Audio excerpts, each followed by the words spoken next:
2025년 11월 20일 목요일 말씀 묵상 함께 시작합니다. 오늘 말씀은 느헤미야 1장 1절에서 11절까지 있는 말씀입니다. 함께 말씀을 묵상합니다.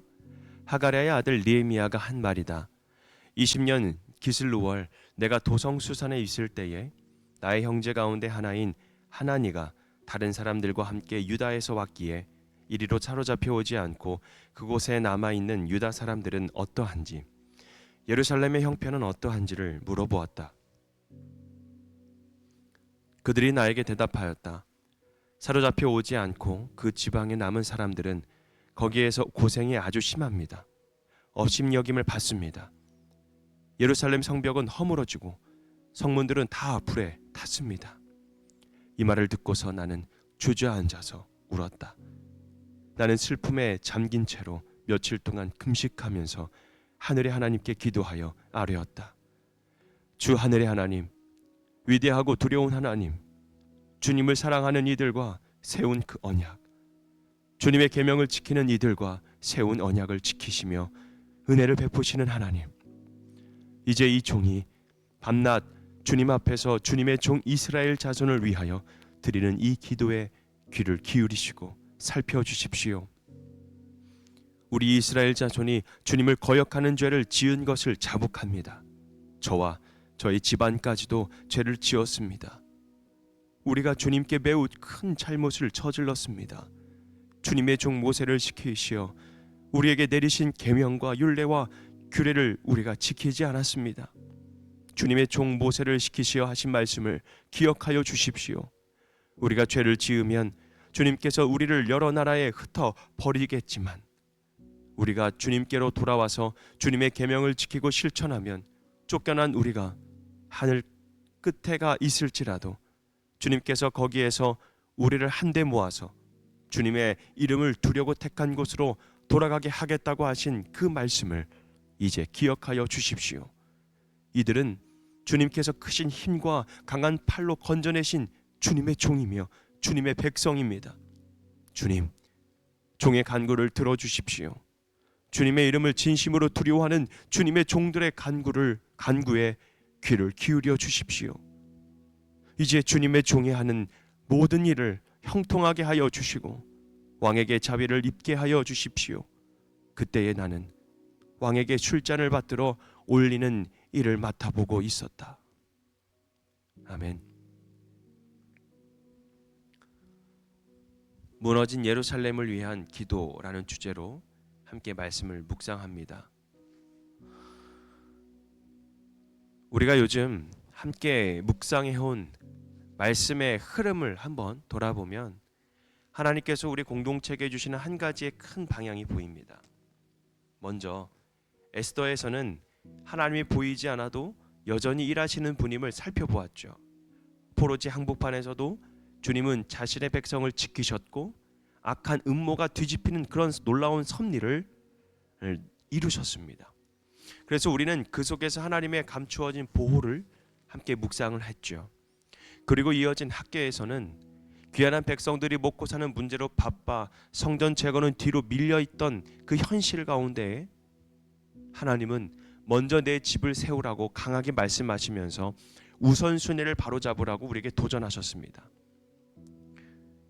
우리는 하나님의 임재를 다시 중심에 놓은 것이 바로 회복의 출발점임을 이 학개서를 통해서 함께 배웠죠. 그리고 오늘 우리는 이 느헤미야로서 다시 함께 나아갑니다. 에스더가 보호의 그 은혜, 그리고 학개가 임재의 회복을 보여주었다면 느헤미야에서는 무너진 공동체를 다시 일으키시려는 그 하나님의 마음을 보여주고 계십니다. 성전은 세워졌지만 성벽이 무너진 그 시대, 말씀을 들을 수 있는 공간은 있었지만 백성의 삶의 울타리와 이 정체성은 여전히 흔들리고 있었던 그 상황, 그때의 하나님은 한 사람의 마음을 붙잡으십니다. 바로 그가 느헤미야라는 사람입니다.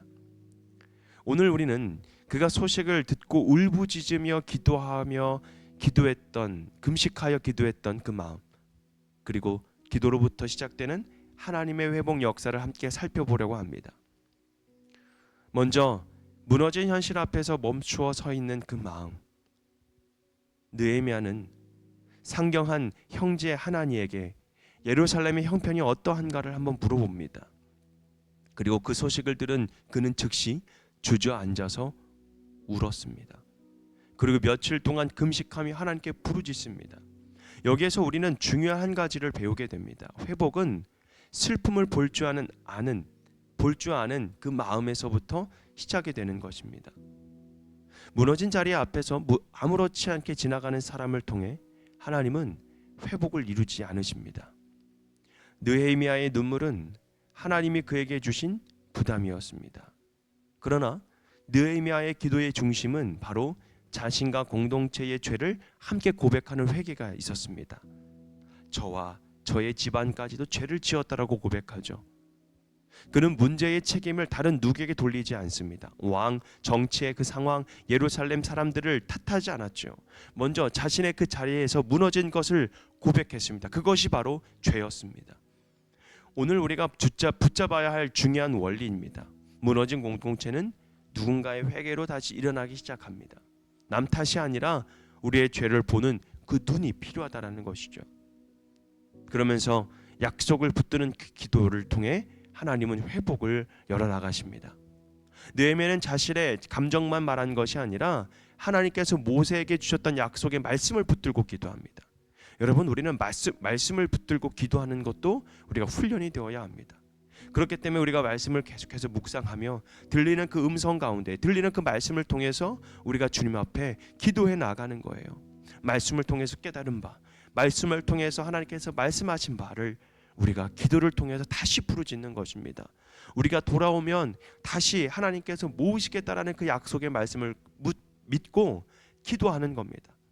그렇기 때문에 그 기도는 흔들리지가 않는 겁니다. 왜요? 하나님의 약속의 말씀을 붙들었기 때문입니다. 그리고 마지막에 이렇게 기도하죠. 이 종에게 은혜를 내려주시고 이제 왕에게 자비를 입게 하여 주옵소서. 여러분, 하나님은 그의 기도를 들으시고 그를 통해 회복의 통로로 사용하신다라는 겁니다. 여러분, 우리의 눈물에서 회복이 시작이 됩니다. 하나님은 오늘도 한 사람의 마음에서부터 회복을 시작하셨습니다. 에스더를 통해 하나님의 보호하심을 보게 하셨고, 학개를 통해 우선순위가 무엇인지를 바로잡으라고 말씀하셨고, 오늘 느헤미야를 통해서 무너진 것을 다시 세우라고 함께 우리에게 부르십니다. 오늘 우리에게도 무너진 것들이 분명히 있습니다. 관계, 신앙의 열정, 마음의 그 담이, 그리고 교회의 울타리가 무너진 그 부분이 우리의 삶 가운데 있을 수 있다라는 거죠. 그러나 주님께서는 우리에게 묻고 계십니다. 그 무너진 곳을 보며 여러분 울 수 있겠느냐? 그 자리에서 나와 공동체를 위하여 기도하겠느냐? 여러분, 느헤미야의 눈물과 회개와 기도처럼 오늘 우리의 기도에서도 하나의 회복이 시작되기를 주님의 이름으로 축복합니다. 여러분, 무너진 예루살렘을 위한 그 기도에 눈물 뿌리며 기도했던 느헤미야처럼 오늘도 정말 하나님 앞에 우리가 눈물 흘리며, 그리고 우리가 정말 진정 무너진 부분이 무엇인지, 회복되어야 되는 부분이 무엇인지 우리가 깨닫고 그것을 향해 정말 기도하며 우리의 기도를 통해서 회복의 시작이 되는 놀라운 하나님의 사람들이 되기를 주님의 이름으로 축복합니다. 오늘 말씀 묵상 마치겠습니다.